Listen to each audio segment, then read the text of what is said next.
The show recording begins right now.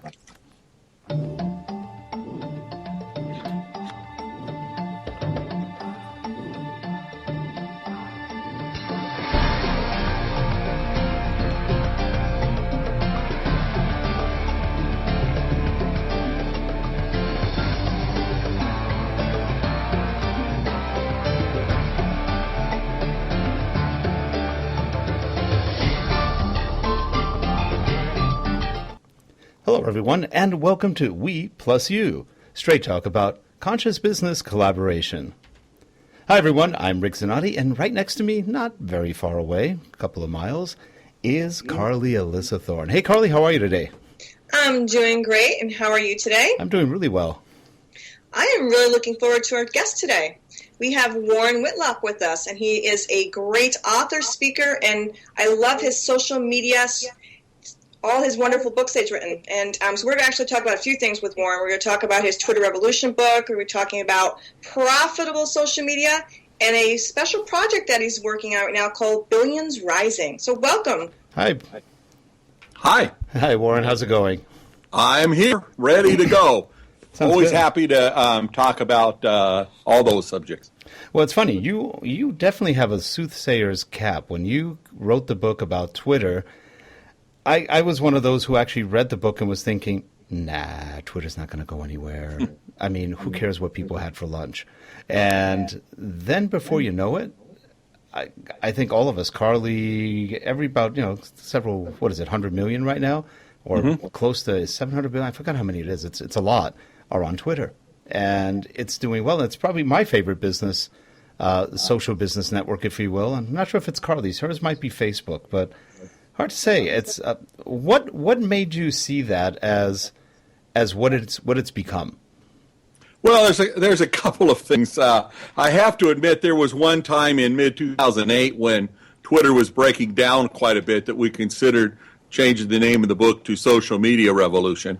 And I was the guy that held out, and I said, this Twitter makes sense because it started in February of 2008 with me doing a search on Amazon and seeing that there was no books on Twitter.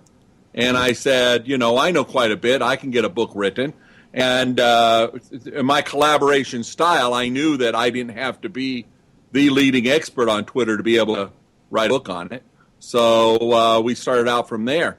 What really, though, stood out about Twitter to me from the very beginning was people started saying tweet and using it as a verb. Mm-hmm. And if you think about it, what else in the modern age, do they do that? We Google things, we blog things. Well, it turned out Google bought Blogger, the people that invented the word blog, or they didn't invent it, but they popularized it. And I thought, these people are involved in this Twitter thing's coming. This makes sense. Back then and today, I use Facebook more than Twitter. I still use a lot of email, but Twitter stood out. And as far as I can see, it's my style. I tend to be long-winded, but being limited to 140 characters was just about right for me. But you mentioned something about thinking that there was just people talking about having breakfast, and we wrote about that early on, even before we wrote the book. Found out there was 3 stages to Twitter acceptance. The first being, what do I care what other people are having for breakfast? The second being, I think I ought to try to figure out a way to make some money with this and get an account because everybody else has one. And then the third was, how did I live without this? Mm-hmm. And that's what makes a good communication tool is, does it connect you with the people you want to talk to, and you see, you see the results from it. And Twitter is one of many that have that, so that's why I use it. Now, Warren, just out of curiosity, how many friends in these last 7 or 8 years have you made from Twitter? People that you've actually gotten to know and later started relationships with? Well, that's tough to say. I had a mailing list of 128,000 when I started in on Twitter. And my LinkedIn list was 5,000 or 6,000. I was, adding everybody I could there. And I think before I even started on the book, my Facebook 5,000 was all used up. So, and I tried back in the beginning to just connect with everybody on every platform. and that quickly became not possible and also not that useful. Having a lot of friends on Facebook doesn't help. Having people follow you and being popular is great. And on Twitter, the follow command doesn't mean that you're friends. Right. And so your question is right on. How many friends? They don't keep very good stats on this, and even through the API, we get a little bit closer to be able to determine whether or not I've talked to somebody. In other words, we could do a search and put your Twitter handle and my Twitter handle in there and get some idea of if we've ever talked, even though they only search so far back. We could try to keep a running total on what those are. I think I've talked to, 10 or 20,000 people. I have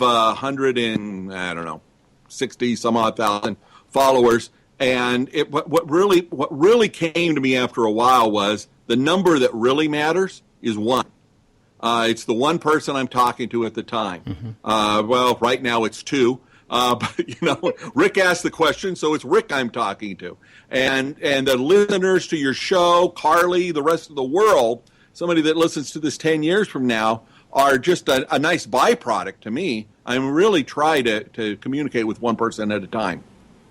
And I think what you said is really important. One of the differences I like between Twitter and Facebook is Twitter is the place where I go to put really short, pithy little updates. And I find the people that are following us and the people that do want to interact with us, they do kind of want to know what your passions are, what you're up to. And I think Twitter users use Twitter very differently than they use Facebook. Facebook I have found it is more business oriented from a lot of different perspectives, very different than LinkedIn. LinkedIn is great, I think, more so for business to business. I think Facebook is a more social, visually social, and it has a very different interaction. And Twitter, I just think it is great for just really pithy, in the moment updates. You're in the moment, you're doing something, you want to convey what you're doing, and it also is great for doing quotes or basically letting people know what your passions are and what you do. Right. Well, I tend to agree with you, but then again, I've heard people say that they do exactly what you're saying about Twitter on Facebook. And I've just reached the point where I don't care. I'm trying to reach the person. I found that there's a lot of people that like to talk to me on Twitter, so I still spend a lot of time there in developing relationships with those people. But, if I meet one of those people in real life, I don't say, well, gosh, here, let me get out my phone and tweet you. I give them a hug in real life. And it's the same with switching from platform to platform. I hope we reach a time when we just go from platform to platform. And, Carly, you and I have that kind of relationship. It doesn't matter where we're talking. It's us. It's human beings talking.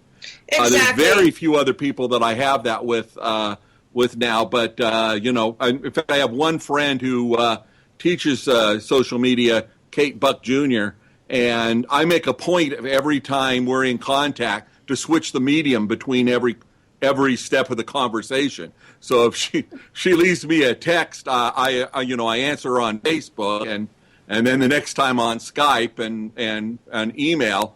And some of those go astray. Mostly it's for the fun of doing that. And obviously, if we need to have a conversation or do something serious, we get on the phone or on the same channel and talk about it. But I've been trying that now. We've been doing that for about 2 years, and I find that I can just switch the medium and the conversation goes on the same if it's a real friend. What you said is really important there, though, a real friend. And that's where I think it's so important where people that do having these zillion followers that they buy and all that, they don't realize, like you said, a real friend is someone that's going to refer your business, you're going to get business from because they tell other people about you. It is our tribe. And our tribe is where all our followers that truly care about what we do, who we are, those friends are the ones that you should really be involved with, interact with, engage with, because that's really where all your ROI comes from, where all your business comes from. I'm not going to refer someone to Rick that I don't know. I might refer Warren to Rick because I know Warren, but I'm not going to, say, okay, Rick, go deal with Bob, and I don't really even know Bob. So people just need to realize how important it is to focus on your tribe and build those relationships of trust so that when I tell Rick, hey, Warren is really good at this, and I trust him, and I know he'll do you good, that he can take what I say and go, okay, I'm going to contact Warren. Mm-hmm. Well, and I'll take it one step further. You talk about, putting a message out to the tribe. The other thing that I've been spending since, actually, probably my whole life, listening, but especially since I got known for writing the Twitter book back in 2008, was that I every year, every day, whatever the time period is, I spend less and less time trying to push my message out. And I'm in the business of pushing message out, getting things known. So it's not like I'm not aware of it. That's why in the other book, Profitable Social Media, Business Results Without Playing Games, we try to emphasize that, I'm not on Twitter. I'm not here talking to you because, this is a lot of fun and I like you guys. That happens to be true, but I wouldn't be here if it wasn't good for my business to be doing this. I'd be doing something that, or profitable in some way to my life. And making sure I measure that profit isn't just business, but it's how do I make the world a better place? How do I make my life better? How do I do better for my family? And so that's always there. I'm as greedy as they come. But I find the less that I spend time being the guy who shows up at the cocktail party and passes out business cards, and more the person who listens to somebody, the better I do. And I think I learned that from Dale Carnegie. So it's like 40 years ago. Now, you brought up something really important, and this is really one that I always find really annoying, actually. You go to the cocktail parties, and people are just handing out business cards, like you said. And what happens when people get home? They come home with a pile of business cards. What do you think happens to those pile of business cards? I know. I can show you a stack. I probably could. Exactly. So I've gotten I'm like, okay, everyone has iPhones. We have all these new techie toys, which I love. And I will actually, if I really want to know somebody, I will actually take the time, go meet Warren. I actually will take notes in my iPhone, get their contact. I won't even accept their card. It's like, don't even give me your card. I don't want your card. I'll put it in my iPhone. When I get home that night, the very first thing I do, it could be 2 o'clock in the morning, and the first thing I'll do is I will email Warren and say, it was so awesome meeting you. I really look forward to knowing more of you. And they immediately have an email from me, so that recognition is there. They know who I was. There's a picture, obviously, in your email is usually a picture or a banner of some kind, and there's that instant recognitions. But, stacks and stacks of cards, and spending time scanning them, having an assistant put them through all the different databases is really tedious. And I just find that it's a waste. To me, that is a waste of ROI, to buy all these business cards, pass them out without even having any relationship with these people, and they just wind up on the floor, like you said, in a pile.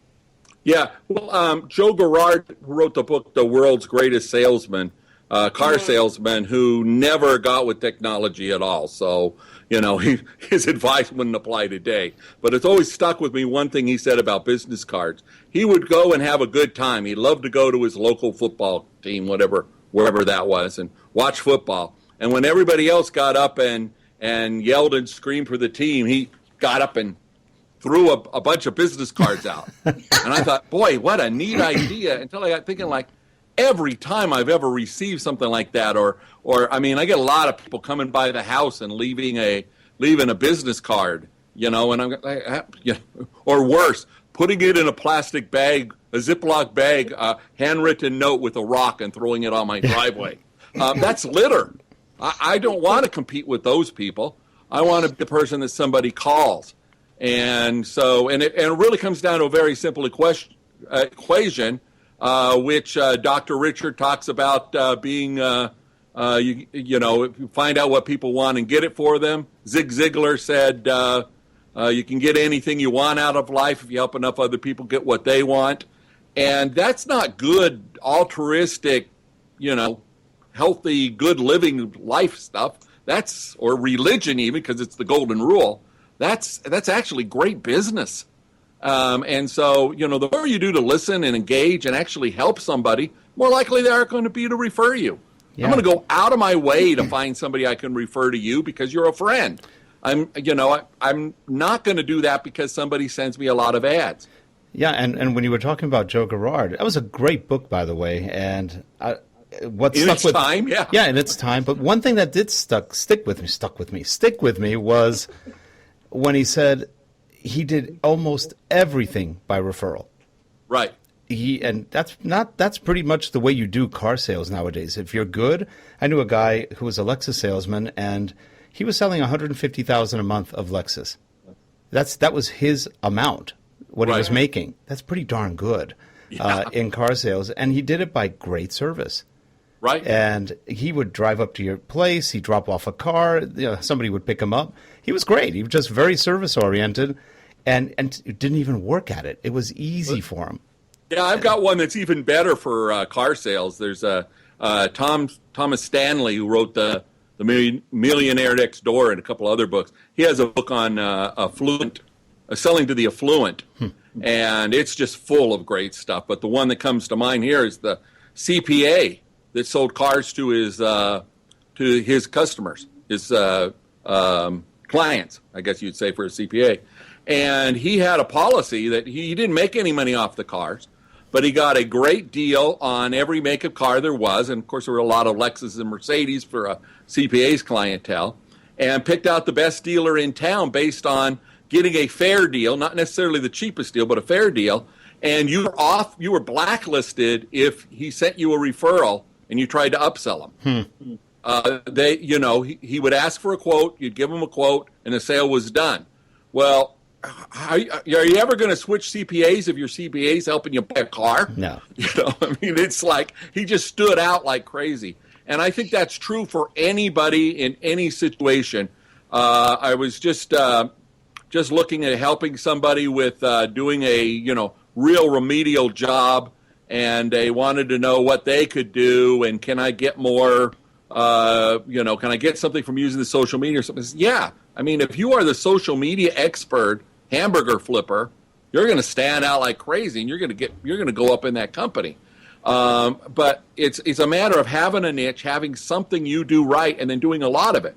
For me, answering questions quick, and being able to do interviews like this and being on Twitter, this is my shtick. This is what I do. I'm able to help people, and that does get my name out, and people know who I am.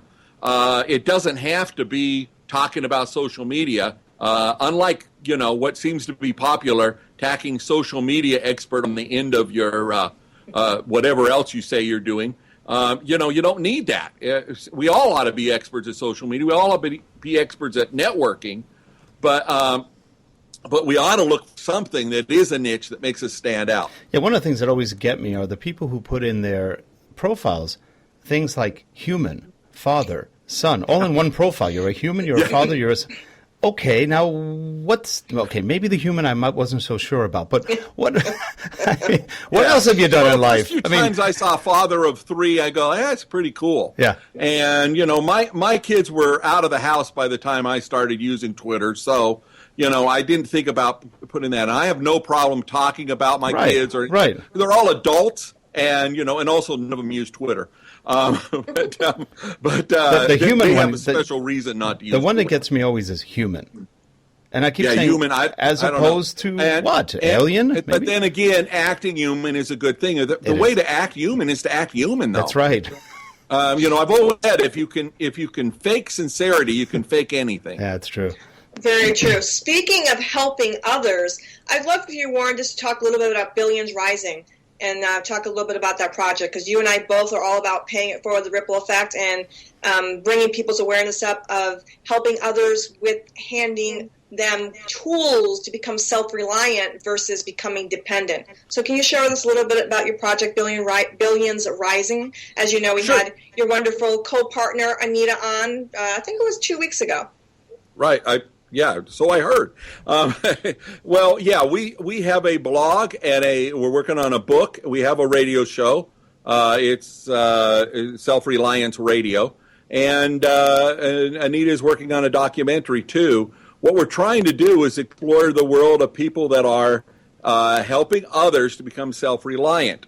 It's really easy to see that billions of dollars in aid, especially when like shipping food to Africa, has a net effect over the long term of hurting them rather than helping them.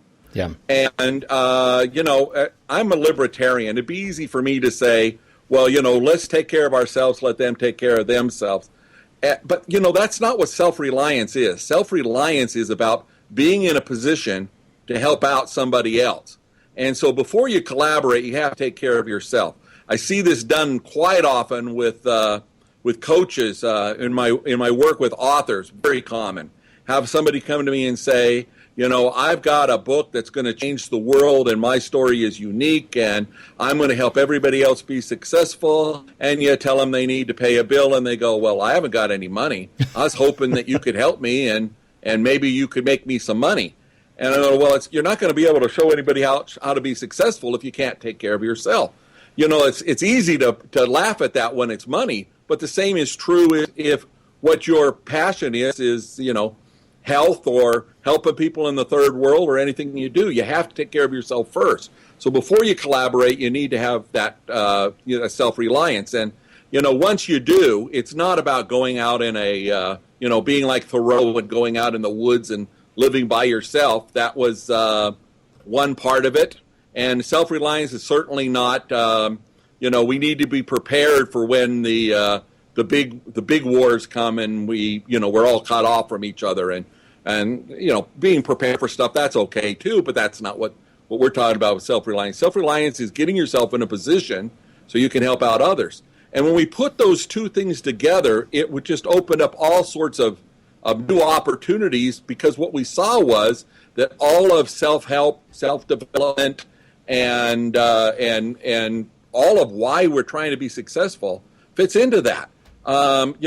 It's funny because back when I watched Bill Gates making his billions, I never heard anything about him wanting to change the world and make it a better place.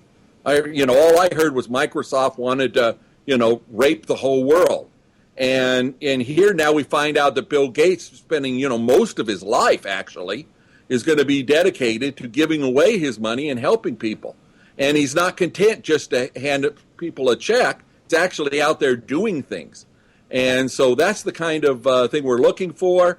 I don't hold Bill Gates up as being the great example. He's just a very familiar one. The funny thing is, just this morning I found one that was talking about the ripple effect. It was a story of helping girls. And it's something we really got turned on to, and we're going to make sure we change the book around, have at least a chapter on the subject of the importance of helping young women. And in the movement is saying girls, so I'll go with girls. Girls, me, is anybody under 40. So anybody younger than my kids. But anyway, I want to be politically correct. They say girls, I'll say girls. But they're looking at the ripple effect was easily explained as help a 12-year-old get a loan and own a cow and sell the milk. That will allow her to stay in school, to not get married early or not, need to sell her body for money, and that will change generations.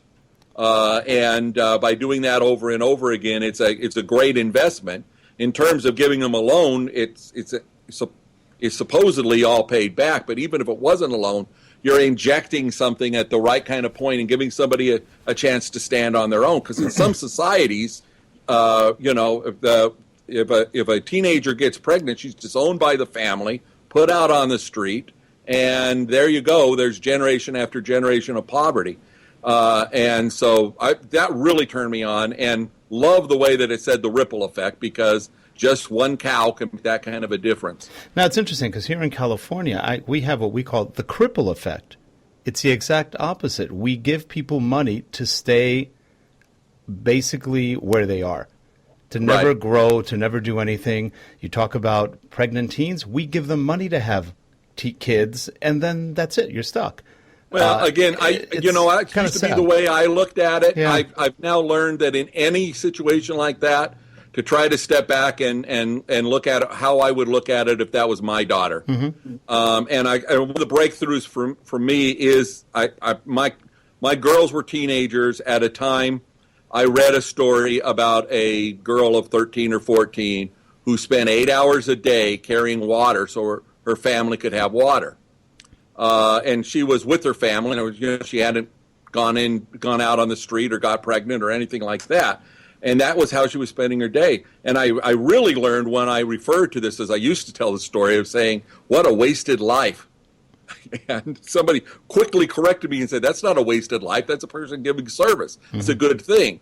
But that same person could be extremely smart, come up with a wonderful idea, cure cancer, fix the world, feed millions of others or whatever.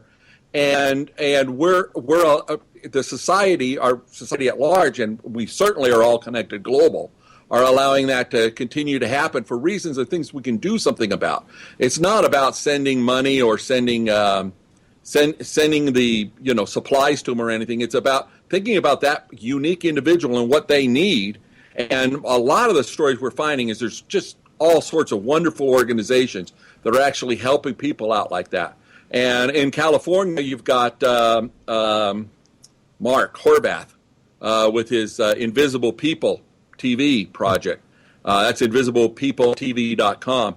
And, he was homeless and went out and used his talents, because he'd been in the TV industry, to start making videos and showing these invisible people. Mm-hmm. And he really taught me that while I thought, get a job, bum, that helping people, that in most cases, these aren't people who are drug addicts or alcoholics, who are lazy and got kicked out of whatever. They're people who, for whatever reason, had something go wrong in their life, including substance abuse. Sure.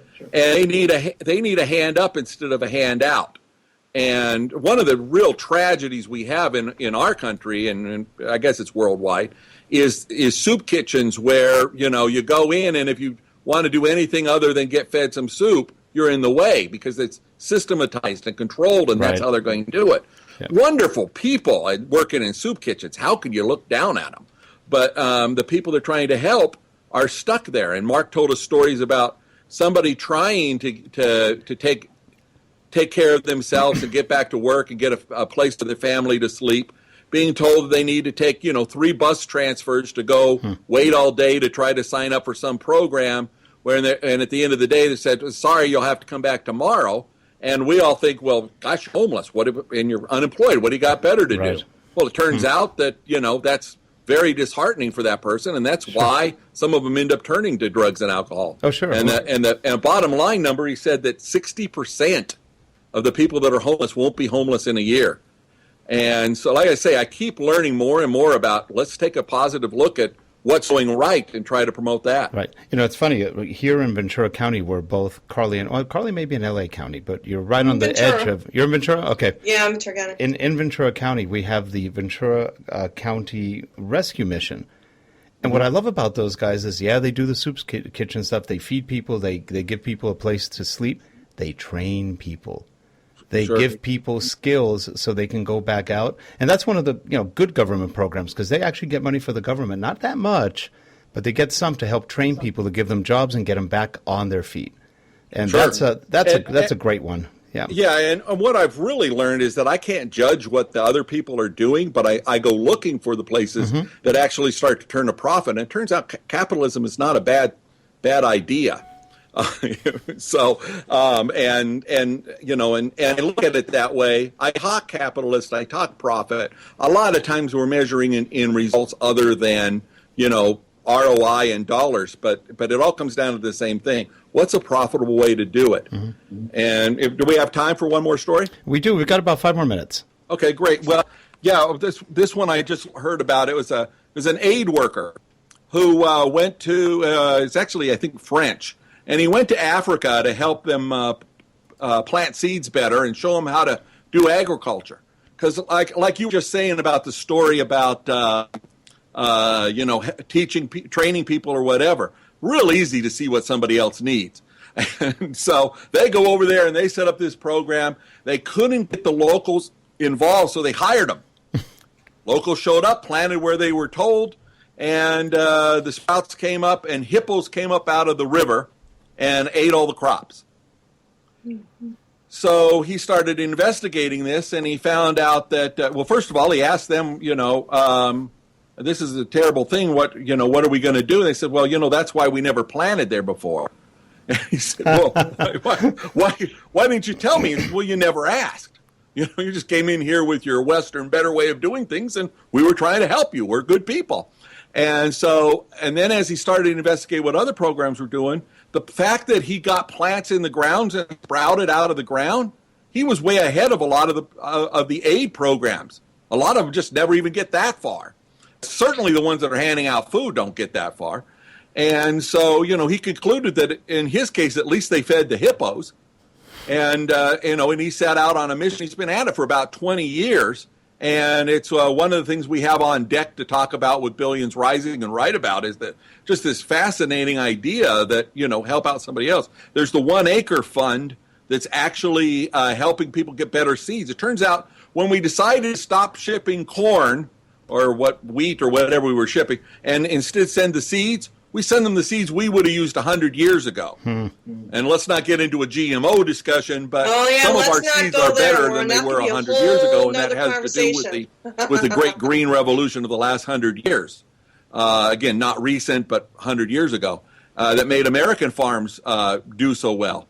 And we didn't send them to them because they require fertilization and, taken care of in the right order and the right kind of things. Well, 1 Acre Farm is out teaching people how to plant a farm, and instead of throwing the seeds out like you're feeding chickens, they're actually learning to plant the stalks in the right order in the right place to make a row. Talking about triple yield in a year, and a farm and a starving farmer, if you can believe that, it's not an oxymoron. The starving farmers who end up not having food for a couple of months a year are now, by tripling production, actually having food that they can sell to others. And it's now a local thing where they're helping each other. It's been growing like crazy, like 100-fold, 500-fold, those kind of numbers. And at the end of the article, the guy says, and we're not reaching a fraction of 1% of the people that could use this. Yeah. So there's a lot left to do. What I want to end and tie this all together with, you and I, Warren, and we talk about a lot, is the conscious business collaboration piece. And I think part of the whole thing about educating people is if I know that Warren has a certain skill and I have a certain skill and Rick has a certain skill, and we all collaborate on putting together a project that does empower and inspire and teach people to have the skills, I think the more and more our society starts collaborating on projects like that, and when people say they don't have money, they say they don't have the money to, I guess, donate to a large project, and they start looking for people that have the different types of skill sets, and everyone collaborated, we'd see a larger society being educated to be more self-reliant. Absolutely. There's untapped resources. The last stat I saw was several years ago, was saying that, I think it was 2003, there were 9 billion hours a year spent playing basic Windows solitaire. It's crazy. And there's some extra time out there someplace. There's some of that time we spend watching TV or whatever. But even more important is just the zero-sum idea. It's easy to see when you're learning how to keep books and run a business and budget for your family and, checkbook balancing and all that zero-sum makes sense. You spend the money, you don't have it anymore. But when you start looking about changing the world and really making things happen and what drives business, what drives society, civilization forward and, solving the real issues, it's about multiplying off of the resources that you have. And that's not always money. And so I think us in the West are learning to do that with the Billions Rising ideas of self-reliance. And it's the same with the pay it forward, in any time you help somebody out, you don't know what that ripple effect is. You don't know how many lives are going to be touched. Absolutely. And if I can get, another 1,000 people to smile today, I know there's an ROI on that. I don't know how to measure it yet, but we know that there's an ROI on it. So, Warren, I want to thank you so much for being with us. It's always fun to have a banter with you. We've had many, and I look forward to having more banters with you in the future. And we've been on the slide there. We've been showing your information. If you want to give one pithy nugget on social media, that'd be great. Just one really good Twitter tip would be awesome. Well, if you want to get more, make sure you give more. That equation always works. And that means that, don't reach out to me on Twitter and ask me to retweet something for you. Well, see what I'm talking about and see if you can help me. But more important than helping me, because, I would be a hypocrite if I just wanted you to help me. Truth is, help somebody else. Help somebody who doesn't know that message. And if you help enough other people, you're going to get everything you want in life. Perfect. And everybody, thank you so much for joining us.